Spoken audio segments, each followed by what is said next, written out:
Hello students, welcome to filler form YouTube channel. Filler form YouTube channel पे आप सभी net experience का स्वागत है। सो फाइनली होली फेस्टिवल भी जा चुका है और आप सभी को अच्छे से अब प्रिपरेशन को स्ट्रांगफुली करना है, राइट। तो अभी हमारी चल रही है क्लास नंबर 54, जिसमें हम डिस्कस करेंगे आज की क्लास में फिर से एक सरप्राइज, राइट। आज हम डिस्कस करने वाले हैं अगेन अभी तक की जो हमने पढ़ ली है unit first, unit third and unit 4 जो हमारी चल रही है, उसमें हम तीनों के तीनों को कंबाइन एमसीक्यूज आज की क्लास में हम करने वाले हैं, ठीक है। तो एटलीस्ट आपको पता होना चाहिए कि मार्च आ चुका है एंड नाउ आप सभी को बहुत ज़्यादा प्रिपरेशन करने की नीड है, राइट। इसीलिए मैं सबके लिए एक कंबाइंड एमसीक्यू सीरीज़ लेके आ गई हूँ आज। जैसे कि सैटरडे है और हमने डिस्कस किया है कि सैटरडे को मोस्टली क्वेश्चंस ही हम लाया करेंगे, क्योंकि अब हमारे पास टाइम की बहुत ज़्यादा शॉर्टेज है और हमें बहुत डीपली अच्छे से एमसीक्यूज़ के थ्रू भी स्टडी को करना है, ठीक है। तो आज सैटरडे, मोस्टली सैटरडे को आपका आपसे एमसीक्यू सीरीज़ ही रहने वाली है, जितना भी हम पढ़ रहे हैं उसके बिहाफ पे, ठीक है। तो चलिए, साथ ही साथ मैं बता देती हूँ कि जो भी आपके होती है क्लासेस, इन सब की लिंक्स आपको अवेलेबल करवा दी जाती है। जो आपका चैनल है कौन सा, फिलर फॉर्म का, उसका जो फिलर फॉर्म का क्या बना हुआ है आपका कॉमर्स सब्जेक्ट का हमारा अलग से जो टेलीग्राम चैनल है वो बना हुआ है और साथ में व्हाट्सएप ग्रुप्स बने हुए हैं। उन सब में आपको जो भी कंटिन्यूटी के साथ क्लासेस होती हैं उनकी लिंक्स प्रोवाइड करा दी जाती है, ठीक है। तो आप सभी के सभी ना जो कॉमर्स के जो हैं टेलीग्राम चैनल है, व्हाट्सएप ग्रुप से ज्वाइन कर लीजिए, ताकि टाइम टू टाइम जो भी ना क्लासेस हों उनकी लिंक्स आपको अवेलेबल हो जाए और आपको कोई भी क्या ना करना पड़े, आपकी कोई भी क्लास छूटे ना, आपको लिंक्स के थ्रू उनको देख पाओ, ठीक है। चलिए अब आगे बढ़ते हैं। यहाँ पे देखिए क्लासेस होती हैं आपकी time to time. Paper first की 3 क्लासेस होती है, ठीक है। तो मैं आपको बता देती हूँ, साथ ही साथ बीच में अभी डिसकंटिन्यू हो गई थी एक क्लास जो पेपर फर्स्ट की थी, बाकी आपकी जो डीआई है उसकी कंटिन्यू चल रही थी, ठीक है। तो 21 मार्च से अगेन जो ये तीनों की तीनों क्लासेस हैं ना, ये यहाँ पे आपकी स्टार्ट होने वाली है। तो जो हमारे स्टूडेंट्स हैं कॉमर्स के हैं, तैयारी कर रहे हैं, उनको भी मैं बोलती हूँ साथ में आप पेपर फर्स्ट की भी क्या कीजिए, तैयारी को पूरा कीजिए, ठीक है ना। चलिए अब बात करते हैं हमारी चल रही है, वैसे बात करें तो यूनिट नंबर 4, ठीक है। अब आज की क्लास में मैं एमसीक्यूज आपको तभी करवाऊंगी जब आप क्या करोगे। सबसे पहले देखिए, आपको अपना नॉलेज बढ़ाना है या नहीं बढ़ाना है, मुझे बताइए। बढ़ाना है ना, तो स्टूडेंट्स आपको इतनी अच्छी अपॉर्चुनिटी मिल रही है, बिल्कुल फ्री ऑफ कॉस्ट आपको पेपर 2 की क्लासेस भी मिल रही हैं, विद नोट्स भी मिल रहे हैं जो आप कलेक्ट कर सकते हो वेबसाइट से बिल्कुल फ्री ऑफ कॉस्ट। देन आप उसका पूरा यूटिलाइज क्यों नहीं कर रहे हो, मुझे समझ में नहीं आ रहा। मैं डेली क्लास लेके आ रही हूँ, मैं देखती हूँ 200+ स्टूडेंट्स भी क्लास को नहीं ले रहे हैं। ये हो क्या रहा है? मार्च आ चुका है, क्या आप लोग अभी तक वेट कर रहे हैं कि कब एग्ज़ाम फॉर्म्स निकलेंगे तब हम स्टडी करना शुरू करेंगे? तो जो भी स्टूडेंट्स ऐसा सोच रहे हैं ना, मैं उनको पहले ही क्लियर कर दूं, जब आपके फॉर्म आएंगे उसके बाद आपके पास सिर्फ रिवीजन का टाइम बचेगा आपके पास, समझ रहे हो इस चीज़ को? 1 या 1.5 महीना बचेगा, उसमें आपका इतना बड़ा लेंथी सिलेबस कवर अप नहीं हो सकता है। You know all very well, आप सभी पोस्ट ग्रेजुएट स्टूडेंट्स हो, राइट। तो अभी से आपको ज़्यादा से ज़्यादा प्रिपरेशन करना है। तो जो स्टूडेंट्स आपके साथ में भी प्रिपरेशन कर रहे हैं, आप उनका भी थोड़ा नॉलेज एनहेंस कीजिए, शेयर कीजिए ज़्यादा से ज़्यादा। वीडियो बिल्कुल फ्री ऑफ कॉस्ट मिल रही है, लाइक किया कीजिए, शेयर किया कीजिए, ताकि अगर आप अपना नॉलेज जितना बढ़ाओगे आपका नॉलेज उतना ज़्यादा बढ़ेगा। ये क्लियर मानते हो ना बात? तो मैं एमसीक्यूज तभी करवाऊंगी जब आप ज़्यादा से ज़्यादा शेयर करोगे, वीडियो को लाइक करोगे। तो चलिए फटाफट सभी शेयर कीजिए सबसे पहले वीडियो को, एंड लाइक भी कर दीजिए, और कमेंट में बताना कि किस किस ने शेयर किया है और किसको कितने एमसीक्यूज समझ में आए हैं, ठीक है ना। चलिए अब हम शुरू करते हैं। आज की क्लास नंबर है हमारी 55, जिसमें हम कंबाइंड एमसीक्यूज करने वाले हैं थ्रो जो हमारी यूनिट फर्स्ट है, यूनिट थर्ड है, एंड बिजनेस इकोनॉमिक्स और बिजनेस फाइनेंस में हमने अभी तक क्या क्या पढ़ लिया है, बोलो? हमने पढ़ लिया है कैपिटल स्ट्रक्चर, फाइनेंशियल लीज और बाकी जो बेसिक है एफएम का, वो सब हमने डिस्कस कर लिया है। तो उसी के रिगार्डिंग जो क्वेश्चंस है मैं वो लेके आई हूँ। सो चलिए let's discuss now. Now your first question is here, जो है आपका, आपको ही बताना है कौन सी यूनिट से है। सब मुझे कमेंट में बताएंगे कौन सी यूनिट से है और करेक्ट आंसर फिर बताएंगे। ओके, ज़्यादा टाइम हम लेंगे नहीं, डायरेक्ट आपको सॉल्व करके सीधा मुझे बताना है कौन सा ऑप्शन सही है एंड आफ्टर दैट मैं बताऊंगी कौन सा ऑप्शन करेक्ट होगा। Okay, so your first question is here that The kinked demand curve model of oligopoly was developed by, ठीक है। ओलिगोपोली क्या है, एक मार्केट का क्या है, टाइप है ना। तो जो किंक्ड डिमांड कर्व है वो ओलिगोपोली के अंदर हमने पढ़ा था। तो वो मॉडल किसके द्वारा दिया गया है, डेवलप किया गया है, ये आपसे इस क्वेश्चन में पूछा है। तो अगस्टिन कॉर्नोट के द्वारा, स्टॉकबर्ग के द्वारा, एजवर्थ के द्वारा या स्वीजी के द्वारा, विच वन इज करेक्ट आपको बताना है। ओके जी हाँ, ये थोड़ा सा क्रैम करने के अकॉर्डिंग था और बार बार मैंने आपको जब पढ़ाया था तो बताया था स्वीजी का किंग्ड डिमांड कर्व, याद है सभी को, है ना। तो ओलिगोपोली में जो हम किंग्ड डिमांड कर्व पढ़ते हैं वो दिया किसने था, बोलो, वो दिया था स्वीजी ने। ध्यान में रखना, option number D Sweezy is correct यार, ठीक है। चलिए देखते हैं next question now. Your next question is manufacturing TV sets and refrigerators are The thieves pricing in India belongs to which one of the following market structure?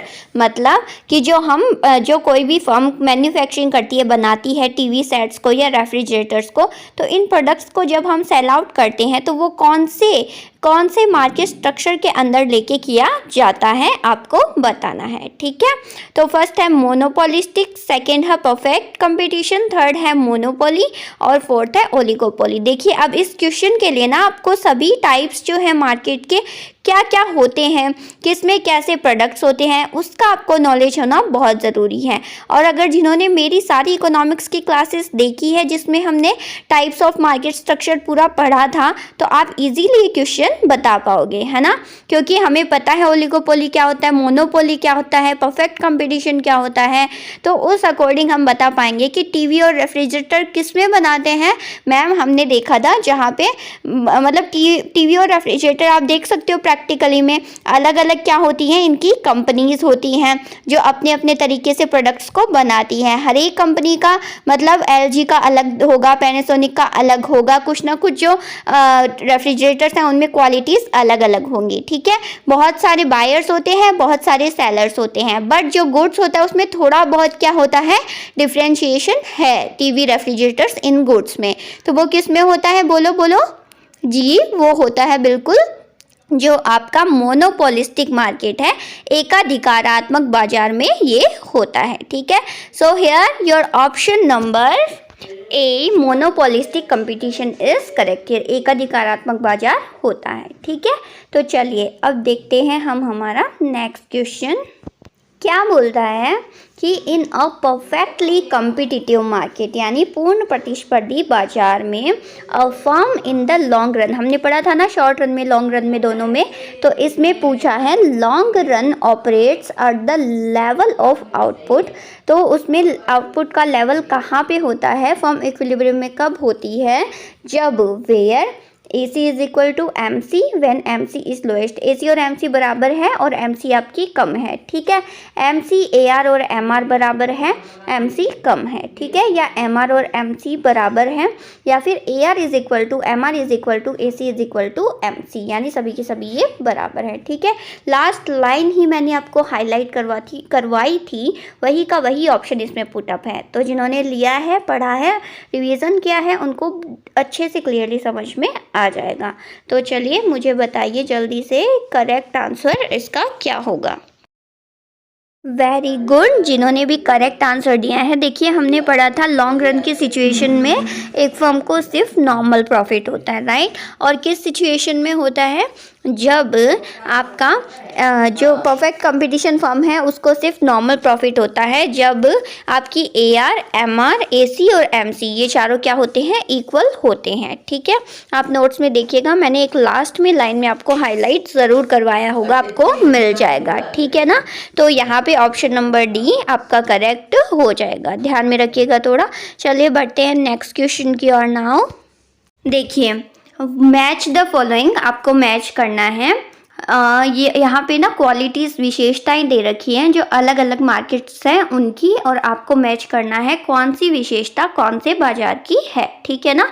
First है homogeneous product, यानी एक जैसी उत्पाद, एक जैसी वस्तुएं। बी बैरियर्स टू एंट्री, यानी जब प्रवेश होता है उस पर निषेध होता है। सी डिफ्रेंशिएटेड प्रोडक्ट, यानी अलग अलग टाइप के प्रोडक्ट, ठीक है। And D absence of close substitute, यानी प्रतिस्थापन जो प्रतिस्थापन वस्तुओं का क्या होता है, कमी होती है। कौन से मार्केट में, परफेक्ट कंपटीशन में, मोनोपोली में, ओलिगोपोली में, मोनोपोलिस्टिक में। तो आपको याद होगा मैंने एक एक कीवर्ड से कि डिफरेंशिएट किस में होता है, होमोजीनियस प्रोडक्ट किस में होते हैं, मैंने आपको बताया था। तो सभी के सभी मुझे करेक्ट आंसर देंगे मैच करके कि कौन सी विशेषता कौन से मार्केट की है, बाजार की है। ओके, चलिए बताइए अभी। वेरी गुड, जिन्होंने भी करेक्ट आंसर दिया है मुझे ऐसा लग रहा है उन्होंने अच्छे से प्रिपरेशन करी है, रिवीजन किया है। Very good. और जो थोड़ा कंफ्यूज हो रहे हैं कि नहीं मैम ये होगा ये होगा, तो कोई बात नहीं, आप ज़्यादा से ज़्यादा प्रैक्टिस करते रहिए, उससे आपको बहुत इम्पैक्ट पड़ेगा करेक्ट होने में, ठीक है। तो हमने बात की थी होमोजीनियस प्रोडक्ट, एक जैसे सामान।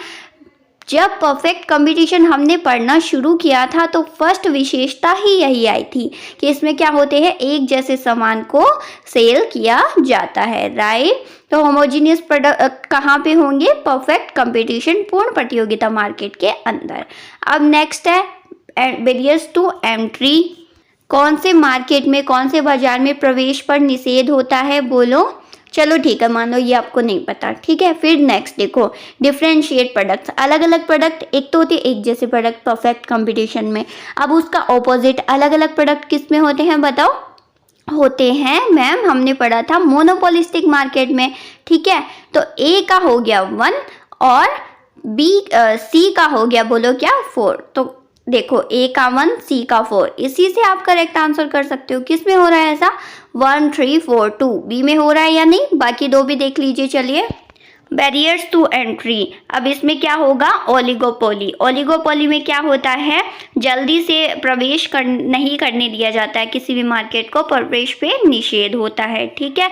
और absence of close substitute, monopoly में एक ही जन का एकाधिकार होता है, उसका कोई प्रतिस्थापित वस्तु आ ही नहीं सकती, एकाधिकार की सिचुएशन में होता है या नहीं, बोलो। तो होमोजीनियस परफेक्ट कंपटीशन और एंट्री पे निषेध किसमें, ओलिगोपोली में। डिफरेंशिएट प्रोडक्ट्स किसमें, बोलो, मोनोपोलिस्टिक में। और आपकी क्लोज सब्स्टिट्यूट्स की कमी किस में रहती है, मोनोपोली में। सो हियर मैच हो रहा है 1 3 4 2, option number B is correct here. Clear है यहाँ तक। चलिए अभी देखते हैं नेक्स्ट क्वेश्चन क्या कहता है। देखिए इसमें भी वही अगेन क्या है, आपको विशेषताएं दी गई हैं, उनसे आपको मैच करना है। 4 टाइप के मार्केट हैं, परफेक्ट कंपटीशन, मोनोपोलिस्टिक, मोनोपोली और ओलिगोपोली, चारों को हमने पढ़ा है। अब अलग अलग क्या दी गई हैं विशेषताएं। The high degree of interdependence, यानी एक दूसरे पे क्या रहते हैं, डिपेंडेंट रहती हैं। इसमें जो फर्म्स होती हैं वो हाई डिग्री यानी हाई लेवल पर इंटरडिपेंडेंस, आपस में क्या होती है, डिपेंडेंस ज़्यादा होती है, ठीक है। वही होमोजीनियस प्रोडक्ट, ये तो आपको पता ही है। प्रोडक्ट डिफरेंशिएशन, ये भी पता है। And one seller and a large number of buyers, ठीक है। So which one is correct, match कौन सा होगा यहाँ पे, मुझे जल्दी से बता दीजिए। दो तो आपको इसमें ऑलरेडी पता ही है, 2 नई विशेषताएं आई हैं जो भी बहुत इजी है, यू कैन आप बता सकते हो। ओके, सो चलिए बताइए जल्दी से फिर। चलिए देखिए अभी, वेरी गुड, जिन जिन ने करेक्ट आंसर दिया है वेरी गुड। देखिए 2 तो हमें पता है, ये होमोजीनियस क्या होगा, परफेक्ट कंपटीशन, तो ए में तो क्या हो जाएगा 2, ठीक है। चलो फिर बी मोनोपोलिस्टिक में क्या होगा, प्रोडक्ट डिफरेंशिएशन, तो बी में क्या हो जाएगा 3, तो ले लो यहाँ से आपका ऑप्शन नंबर बी करेक्ट हो रहा है, ठीक है। अब मोनोपोली में क्या होगा, मोनोपोली में एक ही सेलर होता है और बायर्स बहुत सारे होते हैं, यानी विक्रेता एक ही होता है, क्रेता बहुत सारे होते हैं, है ना। तो ऑप्शन नंबर 4 मोनोपोली में। और ओलिगोपोली में आपस में फर्म्स क्या रहती हैं, इंटरडिपेंडेंट रहती है, बोलो रहती है या नहीं रहती है। हमने एग्जाम्पल लिया था पेप्सी और कोक का, अगर पेप्सी अपना क्या क्या कर रही है, प्राइस घटा बढ़ा रही है, तो वो डिपेंड रहेगी कोक भी किस पे, पेप्सी पे। पेप्सी अगर घटा रही है तो कोक भी घटाएगी, उसको भी घटाना पड़ेगा, पड़ा था ना। So here option number B 2 3 4 1 इसमें करेक्ट ऑप्शन आपका हो जाएगा। एक बार देख लीजिए इसको, ठीक है। चलिए अभी देखते हैं अगेन नेक्स्ट क्वेश्चन। ये देखिए थोड़ा सा न्यू टर्म्स है जिसे आपको क्रैम करना पड़ेगा, याद करना पड़ेगा। मुझे न्यू लगा तो मैं आपके लिए लेके आई, वैसे वैल्यूएबल है, इसको आप अच्छे से मतलब अपने पास रखिएगा एज ए स्क्रीनशॉट या फिर नोट्स में मिल जाएगा, फिर इसको आप याद कर लेना, ठीक है ना। क्या बोला है, किंग डिमांड कर्व किसने दिया, ड्यूओपोली मॉडल किसने दिया, मैनेजरियल थ्योरी ऑफ फर्म किसने दिया, और द सोशल वेलफेयर फंक्शन किसने दिया, ये आपको बताना है। ओके, प्रोफेसर सैमुअल्सन ने, स्वीजी ने, कॉर्नोट ने और विलियमसन ने। इसमें से आई होप आपको वो एक जो है एक टर्म ज़रूर पता होगी, बोलो कौन सी, कि किंग डिमांड कर्व किसने दिया, we all know that, right. अभी हमने ये क्वेश्चन किया था, तो थोड़ा सा आपको दिमाग लगा के या फिर चलिए बताइए क्या होगा correct option, and after that मैं बताऊंगी आपको। Okay, I will tell all of you. Okay, चलिए बताइए जल्दी से। तो देखिए यहाँ पे किंग डिमांड कर्व किसने दिया, ये हमें पता है स्वीजी ने, ठीक है। जो आपका ड्यूओपोली मॉडल है वो दिया है कॉर्नोट ने, इसको याद कर लेना। और मैनेजरियल थ्योरी ऑफ फर्म दी है विलियमसन ने, किसने दी है बोलो, विलियमसन ने।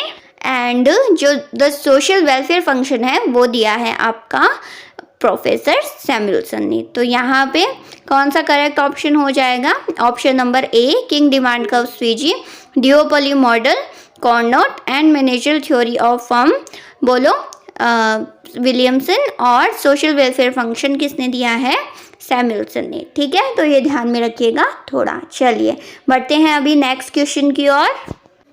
क्या कहता है हमारा नेक्स्ट क्वेश्चन, इसमें भी फिर से क्या दी गई है, विशेषताएं दी गई हैं, बताया गया है कि कौन सा मार्केट कौन सा होता है, आपको ये करेक्ट फॉर्म में बताना है, ठीक है। चलिए देखिए, a large number of the seller with identical products, यानी बड़े लेवल पे विक्रेता होते हैं एक जैसे सामान के लिए, किस में होते हैं बताना है, ठीक है। फिर अ large number of the seller with differentiate product, यानी बड़े नंबर पे विक्रेता तो होते हैं बड़े लेवल पे लेकिन अलग अलग प्रोडक्ट्स के, ठीक है।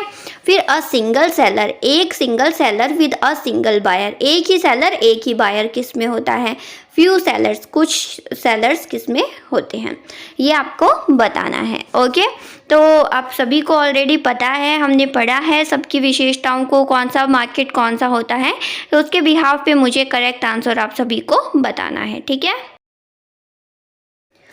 वेरी गुड, जिन्होंने भी करेक्ट आंसर दिया है। देखिए अब समझते हैं इसको। लार्ज नंबर में सेलर्स होते हैं लेकिन होमोजेनियस या फिर बोल सकते हैं आइडेंटिकल, एक जैसे प्रोडक्ट्स किस में होते हैं मैम, वी नो ये होते हैं परफेक्ट कंपटीशन में, ठीक है, पूर्ण प्रतियोगिता बाजार में। तो ए में हो जाएगा ऑप्शन नंबर 4, ठीक है। फिर लार्ज नंबर में सेलर्स हैं लेकिन अलग अलग डिफरेंशिएट प्रोडक्ट्स के किस में होते हैं, हमने पढ़ा था मोनोपोलिस्टिक में, 3 क्वेश्चंस ऑलरेडी हमने कर लिए, डिफरेंशिएट गुड्स किस में होता है मोनोपोलिस्टिक में, ठीक है। तो बी में ऑप्शन नंबर हो जाएगा कौन सा बोलो, ऑप्शन नंबर 1। फिर सी क्या बोल रहा है, एक ही सेलर और एक ही बायर, ये हमने नया देखने को मिल रहा है। तो इसमें नया कौन सा है, बायलैटरल मोनोपोली, ठीक है। बायलैटरल मोनोपोली में हमें पता है क्या होता है, एक ही सेलर होता है पर एक ही बायर भी होता है, वो किस में होता है बायलैटरल मोनोपोली में, ठीक है। तो सी में हो जाएगा 3। तो अभी तक के फिर फ्यू सेलर्स किस में होते हैं, हमें पता है कुछ ही सेलर्स कुछ ही विक्रेता होते हैं ओलिगोपोली में, ठीक है ना। तो ए में 4, बी में आपका 1, ए में 4, बी में 1, सी में आपका बोलो क्या 3, 4 1 3 2, option number B is correct here, ठीक है। चलिए देखते हैं नेक्स्ट क्वेश्चन अभी जो है आपका डिफरेंट यूनिट से। अभी तक कौन सी यूनिट का था, यूनिट 3 के मोस्टली क्वेश्चंस आ रहे थे। अभी ये जो है ये बताना कौन सी यूनिट से है, मैं चलो ये तो मैं बता देती हूँ, ये यूनिट नंबर 4 से है, ठीक है ना। फाइनेंस से रिलेटेड बातें शुरू हो चुकी हैं। तो क्वेश्चन है आपका कि long term loans from the public are called, जो लॉन्ग टर्म लोन्स होते हैं उनको क्या बोलते हैं, मतलब लॉन्ग टर्म लोन्स कौन से होते हैं, पब्लिक आर कोड, पब्लिक क्या बोलती है उनको, डिबेंचर्स, रिटेन्ड अर्निंग्स, शेयर्स या पब्लिक डिपॉजिट्स, बिल्कुल कंफ्यूज नहीं होना, पब्लिक नाम आ गया तो पब्लिक डिपॉजिट कर लो, नहीं भाई, हमें पता है लॉन्ग टर्म लोन्स किससे बोलते हैं, ठीक है। तो चलिए बताइए लॉन्ग टर्म लोन कौन सा होता है। ये तो अभी हमने करंट में ही पढ़ा है, हमें पता है रिटेन्ड अर्निंग क्या होती है, शेयर्स क्या होते हैं, पब्लिक डिपॉजिट्स होंगे नहीं। तो बचा कौन सा, लॉन्ग टर्म में कौन से आते हैं, लॉन्ग टर्म्स में आते हैं डिबेंचर्स, लॉन्ग टर्म लोन्स की यहाँ पे बात हुई है, ठीक है। तो लॉन्ग टर्म लोन्स कौन से होते हैं, डिबेंचर्स होते हैं, ध्यान में रखना। ऋण पत्रों को बोलते हैं लॉन्ग टर्म लोन्स। क्लियर है ना। आई होप बहुत बेसिक क्वेश्चन है, जब हमने स्टार्ट किया था पढ़ना कॉमर्स तभी से हमें ये चीज़ पता है, होनी चाहिए या है ऑलरेडी, राइट। चलिए अभी देखते हैं नेक्स्ट क्वेश्चन, इसमें हो जाएगा ऑप्शन नंबर ए डिबेंचर करेक्ट, ठीक है। चलिए देखिए नेक्स्ट क्वेश्चन अभी क्या पूछा है कि इन्वेस्टमेंट इन मशीन्स, जब मशीन में कोई फर्म है वो मशीन में क्या कर रही है, विनियोग कर रही है, इन्वेस्ट कर रही है, तो वो कौन से टर्म में आएगा, शॉर्ट टर्म फाइनेंस में आएगा, लॉन्ग टर्म फाइनेंस में आएगा, बोथ ए एंड बी दोनों में आएगा, या फिर नन ऑफ दिस किसी में नहीं आएगा। अब सोचो एक बड़ी मशीन को परचेज करना, उस पर इन्वेस्ट करना, ये डिसीजन कौन से फाइनेंस में आएगा, शॉर्ट टर्म है, मतलब एक बार के लिए मशीन को खरीद रहे हैं, क्या ये शॉर्ट टर्म है, बताओ मुझे, आपको बताना है correct answer. I don't know, आप बताओ मुझे करेक्ट आंसर। देखिए मशीन ये तो है नहीं, एक बार हमने यूज़ किया फिर हमारा काम ख़त्म हो गया, ये तो लॉन्ग टर्म के लिए चलने वाली प्रोसेस है, मशीन का हम लॉन्ग टर्म के लिए यूज़ करने वाले हैं, राइट। तो इसीलिए जो इन्वेस्ट भी होगा इसमें वो क्या होगा, लॉन्ग टर्म फाइनेंस होगा, ठीक है ना, लंबी अवधि के लिए होगा। Okay, so here the option number B long term finance is correct. Confuse नहीं होना है बिल्कुल भी, बी ऑप्शन यहाँ पे करेक्ट हो जाएगा। चलिए देखते हैं नेक्स्ट क्वेश्चन अभी, जो कि बिल्कुल सुपर इजी है, ठीक है, जो हमने 11th क्लास में ही पढ़ लिया था कि which of the following are not a current asset, इनमें से कौन सी एक करंट असेट नहीं है, नॉट अ करंट असेट। तो अगर करंट असेट नहीं है तो कौन सी असेट होगी, बोलो फिर, फिक्स्ड असेट होगी। तो सीधा सीधा बता दो कौन सी फिक्स्ड असेट है, देखते ही पता चल रहा है ना, ये तो कौन सी होगी, बताओ विच one is correct option. Very good, सबने करेक्ट दिया है, ऑब्वियसली होना ही था, हमें पता है करंट असेट्स कौन सी होती है, फिक्स्ड असेट्स कौन सी होती है, राइट। तो बीआर और डेटर्स तो हमारी करंट असेट है, हमें पूछा है कौन सी करंट असेट चालू संपत्ति नहीं है, कौन सी नहीं है, स्थिर संपत्ति कौन सी है, बोलो, लैंड एंड बिल्डिंग हमारी फिक्स्ड असेट है, स्थिर संपत्ति है, ठीक है। तो ऑप्शन नंबर ए यहाँ पे करेक्ट हो जाएगा। मैं बता देती हूँ जो भी स्टूडेंट्स क्लासेस ले रहे हैं सभी एक तो वीडियो को शेयर करेंगे, ज़्यादा से ज़्यादा लाइक करेंगे, और क्योंकि भाई मुझे भी मोटिवेशन चाहिए थोड़ा, मैं एफर्ट्स कर रही हूँ इतने, आई वांट टू नो, मुझे रिजल्ट चाहिए है, मैं क्वेश्चंस लेके आई हूँ, ज़्यादा से ज़्यादा आपको करेक्ट करना है, ओके ना। और साथ ही साथ क्या करो, जो भी कर रहे हैं ना अटेम्प्ट, सब मुझे कमेंट में बताओ, कोई भी हिचकिचाहट हेजिटेशन की ज़रूरत नहीं है। अगर मैं गलत आंसर दे दूंगी तो मैम क्या सोचेंगी या वॉट एवर बच्चे क्या सोचेंगे, डजेंट मैटर, यहाँ कोई किसी को जज नहीं करेगा, आपको अपना 100% देना है। इज इट क्लियर ना, मैं बोल रही हूँ बार बार, ओके। सो चलिए अभी देखते हैं नेक्स्ट क्वेश्चन, सभी को क्या देना है, बताना है ये सही है, जो भी लगे आपको बताना है this option is correct, okay. चलिए देखते हैं नेक्स्ट क्वेश्चन, जो कि हमारा चैप्टर कैपिटल स्ट्रक्चर से मिलता जुलता है, ठीक है। क्या पूछा है देखिए, द कॉस्ट ऑफ डेब्ट फाइनेंसिंग इज जनरली लेस होती है, इक्वल होती है, मोर होती है, या कुछ भी नहीं होती है, द कॉस्ट प्रीफर्ड और कॉमन इक्विटी फाइनेंसिंग। नहीं समझ आया, मैं बताती हूँ क्या पूछा है कि जो डिबेंचर्स हैं उसकी लागत क्या होती है, जनरली सामान्यता देखें तो क्या होती है, जो इक्विटीज़ होती हैं, शेयर्स होते हैं, इक्विटी शेयर्स, उनसे, मतलब डिबेंचर की लागत जो इक्विटी शेयर्स की लागत है उससे क्या होती है, कम होती है, बराबर होती है, या ज़्यादा होती है। बहुत इजी है ना, हमने कैपिटल स्ट्रक्चर पूरा इसी बेसिस पे पढ़ा है, ठीक है। एंड ना ये अप्रोच तो पूरा यही बोलती है कि डिबेंचर्स हैं उनकी कॉस्ट क्या आती है, बोलो क्या आती है, कम आती है इक्विटी शेयर से, इसीलिए हमें क्या करना चाहिए, ज़्यादा से ज़्यादा डिबेंचर्स का यूज़ करना चाहिए अपनी फर्म में, याद है सभी को। तो वही पूछा है कि जो डिबेंचर्स की लागत होती है, ऋण पत्रों के निर्गमन की लागत, जो इक्विटी शेयर निर्गमन बोल लो चाहे ऑल ओवर कॉस्ट डिबेंचर्स की जो केडी है, केडी केई से क्या होती है, बस इतना पूछा है, बता दो क्या होती है, लेस होती है, कम होती है, राइट। सो ऑप्शन नंबर ए लेस देन के ई होती है, ठीक है। तो लेस देन आपका करेक्ट आंसर हो जाएगा ऑप्शन नंबर ए, ठीक है, ऑप्शन नंबर ए। चलिए देखते हैं नेक्स्ट क्वेश्चन नाउ।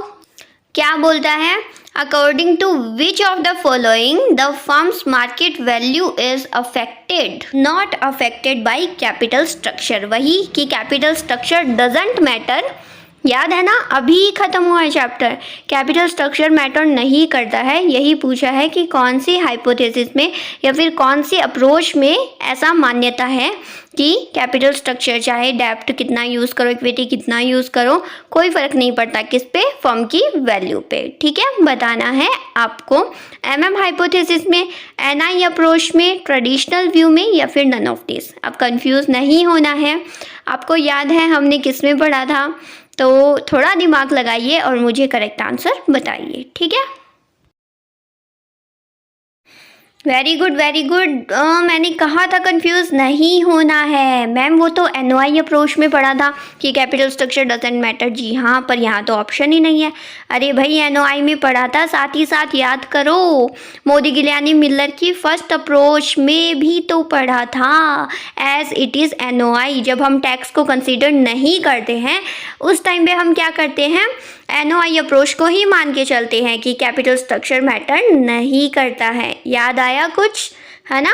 तो एमएम हाइपोथेसिस का जो फर्स्ट प्रोपोजिशन है, जब हम टैक्स को नहीं लेके चलेंगे उस सिचुएशन में भी कैपिटल स्ट्रक्चर मैटर नहीं करता है। आई क्लियर है बात समझ में। So here the option number A MM hypothesis is correct here, ठीक है। चलिए अभी देखते हैं नेक्स्ट क्वेश्चन।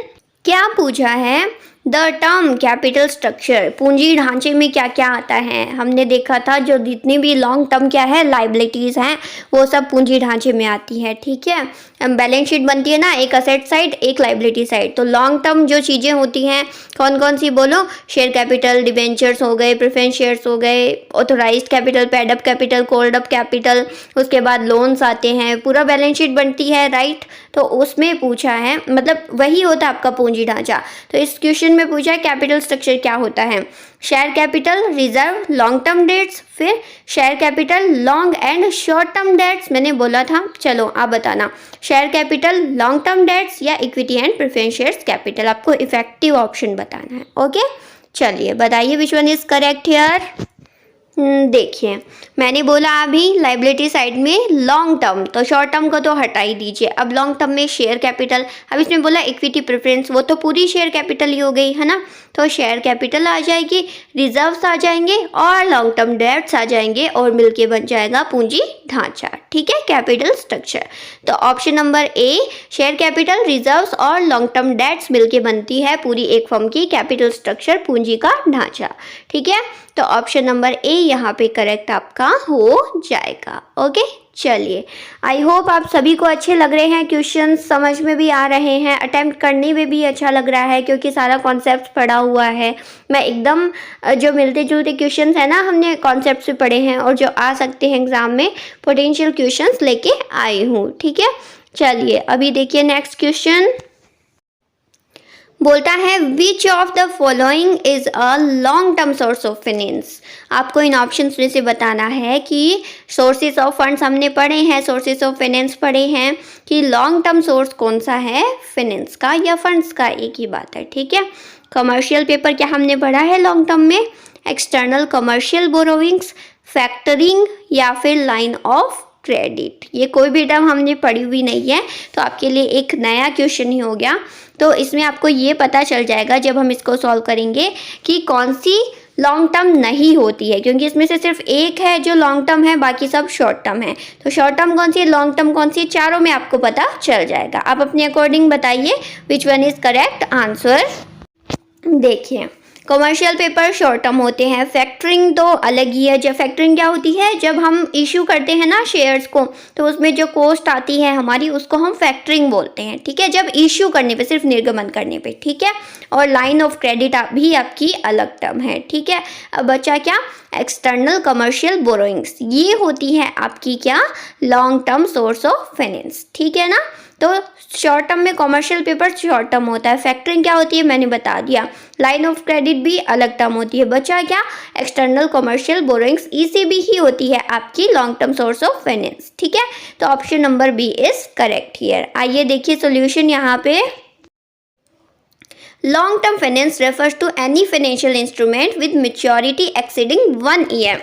लॉन्ग टर्म कौन सी होती है, जिनकी मेच्योरिटी 1 साल तक के बाद होती है ना, जिसमें आपके शामिल होते हैं बैंक लोन्स हो गए, बॉन्ड्स हो गए, लीजिंग हो गई, लीजिंग भी अब 1 साल से ज़्यादा हो सकती हैं, एंड अदर फॉर्म्स ऑफ डेब्ट फाइनेंस, यानी उधार लेने के जितने भी फाइनेंस सिस्टम, मतलब बोल सकते हैं जितने भी हमारे पास अवेलेबल होते हैं, तो उन सबको बोलते हैं जो 1 साल से ज़्यादा जिनका मेच्योरिटी होती है, वो सब किस में आएंगे, लॉन्ग टर्म फाइनेंस में आ जाएंगे। क्लियर है।